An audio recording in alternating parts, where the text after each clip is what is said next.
Welcome back for another video on my channel. As you can tell, my videos are looking a little bit better than they did. I ended up swapping over cameras, and so I hope the quality is a lot better than it was.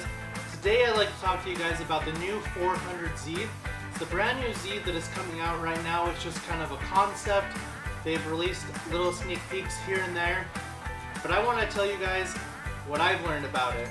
So first we're going to go over a little history lesson about the Z and how the Z became such the iconic car that we know today. First, Nissan actually ended up building the Z initially in 1969, and they ended up building the 240Z, which was the first generation, which started it all. The next generation, which is the second gen in 1979, is the 280Z. I say the 280Z is one of my favorite cars that Nissan had produced. I feel like it had really amazing curves. It was just an all-around beautiful car. I loved the 240 that was just right before it. It had kind of a slimmer wheelbase, and honestly, I'd like to build a drift build out of one of these days, but we'll talk about that in another video. The next one is going to be the third gen. It started in 1987. This is what we know today as a 300ZX first gen. And then for the fourth gen, they ended up modifying that 300ZX with a different body style in the 1990s, which is the 300ZX that we know today. The next one is the fifth gen, which ended up starting in 2003, as we all know, the 350Z. The 350Z is one of my favorite cars. It's one of the most iconic cars of Nissan, and you see them everywhere.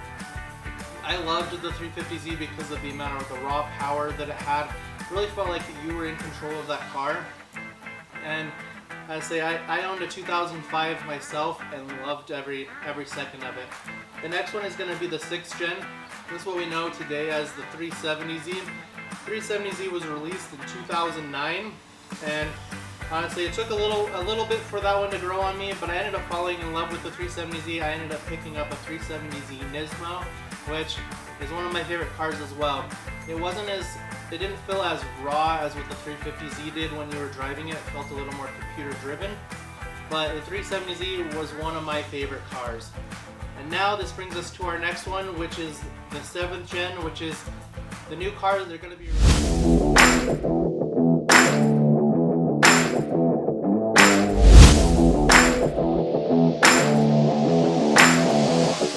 So just to compare some of those other generations of Zs up to the 400Z, there's the 350Z, which came out with 287 horsepower, which was pretty impressive, especially being naturally aspirated.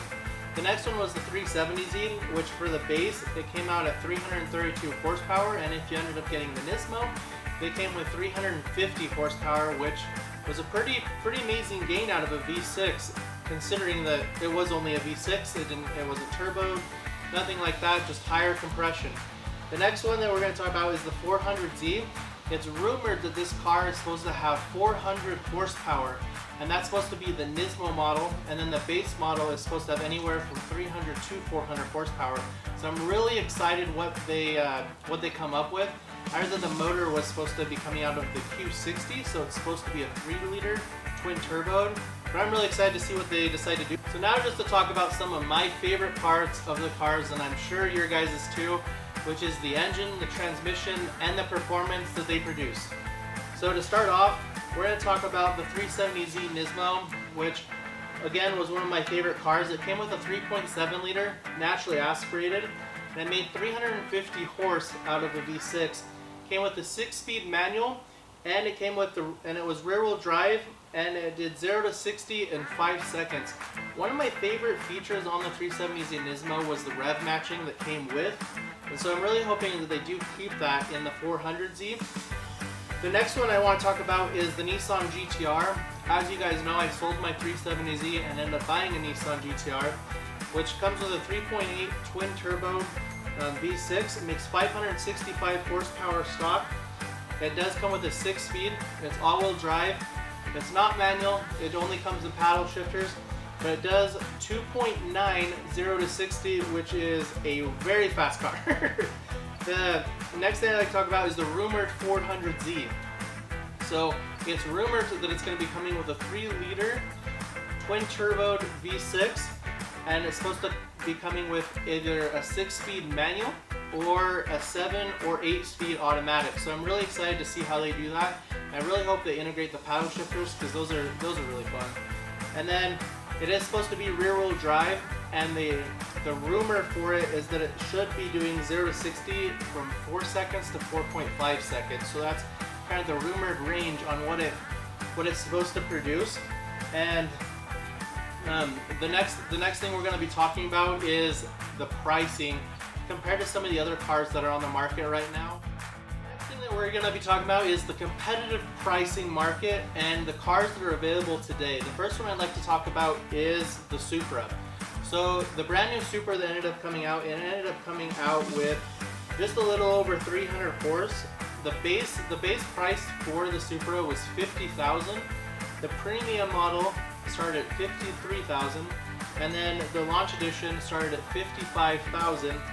And so I'd say it's definitely up there. And for my money, I would honestly like something that is over 400 horse or is at 400 horse. I do hear with modifications and stuff, it is pretty easy to get them there, and that they are really detuned from the factory. So the rumored 400Z, the base price rumored, is supposed to start at $45K, so quite a bit lower than the Supra by 5,000. And then there's the premium, which is $48,000, which is definitely a lot cheaper than what the Supra is. And then you can get the Nismo for $53,000. The Nismo edition typically comes with your big brakes, it comes with all your racing stuff, and the whole race package that Nissan offers, including that V6 twin turboed, and it's rumored to also be 400 horsepower, which is quite a bit out of a V6, and probably one of the most that anybody's ever produced out of the V6 besides the Nissan GTR. So the next topic is, what is Nismo and what does it mean? So Nismo stands for Nissan Motorsports. Nismo is the performance brand of Nissan, and again, it ended up coming around the 3rd to 4th gen when Nissan started producing the Z cars, the GTR, so on and so forth. Nismo is kind of the Nissan brand that everybody wants. A true Nismo ends up coming with big brakes, it comes with big rotors, it comes with lighter wheels, it comes with high performance tires, it comes with a high performance clutch, and it also ends up coming with a higher compression ratio with the motor, so it also makes more power. And so Nismo is one of my favorite things that Nissan has ever done, and it's one of my favorite brands, especially in the car world. So now that you know what that means, let's go ahead and talk about the release date for the 400Z. It looks like that it's supposed to be coming out mid-2021. Again, it's just a rumor.